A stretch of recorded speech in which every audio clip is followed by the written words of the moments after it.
Sebelum saya buat balloon ni, saya start dengan kek dulu. Kek Watt tu. Kek Watt. So that's why nama dia Kek Watt. Tapi bila kita dah tukar ni, tu orang tanya macam, nama Kek Watt tapi tak ada pun kek. So that's why kita tambah pula abang balloon Kek Watt dekat situ. And then bila kita nak start dengan kelas ni, dia dah jadi short form, dia jadi ABC kan. So macam benda tu sinonim lah untuk siapa-siapa yang nak belajar. Anak kelahiran Ipoh Perak ini pernah merasai pengalaman bekerja di Awan Biru ketika menjadi pramugara, sebuah syarikat penerbangan selain menempa nama sebagai pelakon.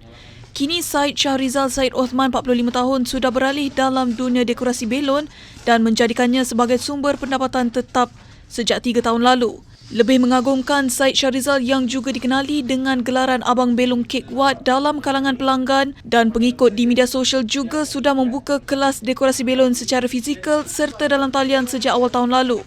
Merungkai kisahnya, Syed Shahrizal mengakui seronok bergelar anak kapal namun keterujaannya hilang apabila kembali bertugas selepas direhatkan dalam tempoh Perintah Kawalan Pergerakan PKP.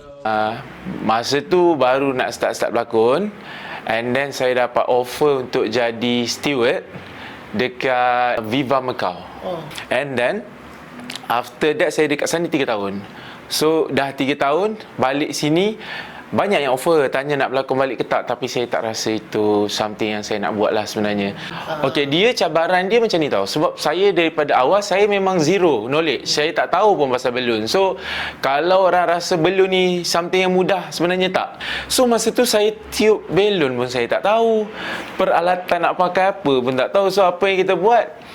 Terpaksa lah kita, masa tu saya pergi dekat salah satu kedai belon tu, selamba gamble je kita tanya macam, macam mana nak ikat macam tu. Tapi sampai kan bila first job tu, bila kita tengok, ya Allah, dia jadi besar kecil. Sebab masa tu kita memang tak ada apa-apa kemahiran kan. Tapi dia macam ni lah, dia macam kalau kita confident, insyaAllah boleh lah.